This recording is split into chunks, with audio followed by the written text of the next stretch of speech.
2019, une année qui n'a pas été de tout repos pour les acteurs de la justice. L'actualité a été fort chargée avec le plus emblématique des procès, celui du putsch de 2015. Nous sommes dans la rétrospective de l'année pour la justice.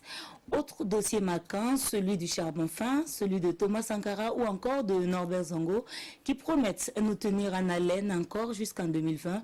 Retour ce soir sur l'année judiciaire avec Zoubaviel David Dabiri. En cette année 2019, l'appareil judiciaire burkinabé a tourné à temps plein. Plusieurs dossiers dénoués et bien d'autres encore en instruction.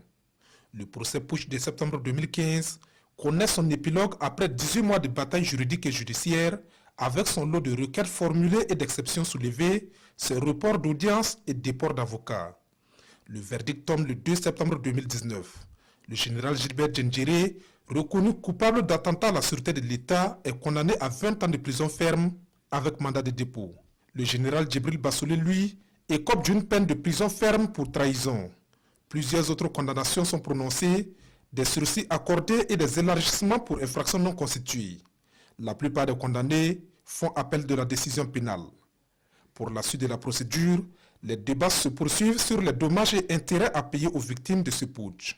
La justice burkinabé gagne en galon et est sur plusieurs fronts, notamment le dossier Norbert Zongo. Après de longs mois de bataille judiciaire, la justice burkinabé est en passe de mettre la main sur le suspect dit sérieux dans l'assassinat du journaliste d'investigation.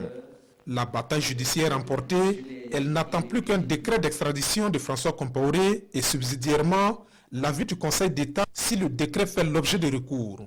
En attendant, 3 personnes sont inculpées dans ce dossier et remises en liberté provisoire depuis août 2019. Dans la même veine, les archives françaises sur la mort du président Thomas Sankara sont partiellement déclassifiées et fournies au Burkina Faso. Elles commencent à livrer leurs secrets et ont permis l'inculpation d'une dizaine de personnes et de 2 mandats d'arrêt internationaux à l'encontre de Blaise Compaoré et de Yassine Kafandou. Autre dossier judiciaire marquant de l'année 2019, l'affaire Charbon fin dont l'instruction à la barre est en cours. Pendant ce temps, la justice militaire annonce la fin de l'instruction des dossiers Pont-Nazinon, un dossier connexe au dossier poudrier de Yimdi. L'affaire Auguste Denis Barry, poursuivi en 2017 pour tentative de déstabilisation et finalement inculpé en 2019 pour conformément d'agréé de putsch et Stafford Lopez, inculpé pour complot. En avril 2017, le dernier gouvernement de Blaise Compaoré était devant la haute cour de justice pour répondre des faits de meurtre, coups et blessures et autres infractions lors des événements d'octobre 2014. Un procès qui tourne court, bloqué par une exception d'inconstitutionnalité. Les textes de la juridiction ont été retouchés et depuis, on attend la réouverture du procès. Plusieurs autres dossiers sont en instruction au tribunal militaire de Ouagadougou et dans les tribunaux de droit commun. 2020 pourrait donc être une année très mouvementée pour l'appareil judiciaire. Sur lequel la justice est également attendue, l'affaire de Yirgou. Il s'agit des tueries du conflit intercommunautaire survenu en janvier dernier. Maman Rolé. Il était une fois une veuve qui vivait dans un village. Elle avait 2 filles. La fille aînée s'appelait Stella. Stella était très gentille et travaillait fort. La jeune fille Bella était impolie et paresseuse. Mais la femme aimait davantage sa fille cadette, car elle était sa propre fille. L'aînée était donc sa belle-fille.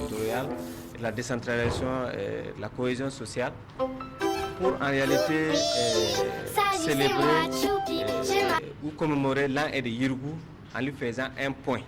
Parce qu'on vient d'enclencher les démarches pour l'an et de Yirgou.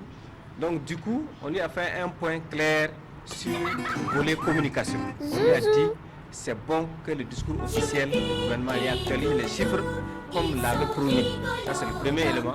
L'autre élément que nous avons abordé, c'est la question humanitaire. On a fait ressortir clairement qu'aujourd'hui, il y a une grande détresse humanitaire et on attend le gouvernement sur la question concernant le volet judiciaire. On a notifié qu'il y avait des blocages militaro-politiques. Et notre doléance, c'est que le gouvernement montre sa bonne foi et puisse s'exprimer cette fois-ci avec l'un clairement indiqué. Le gouvernement est déterminé pour dire que ne va plus jamais Yirgou.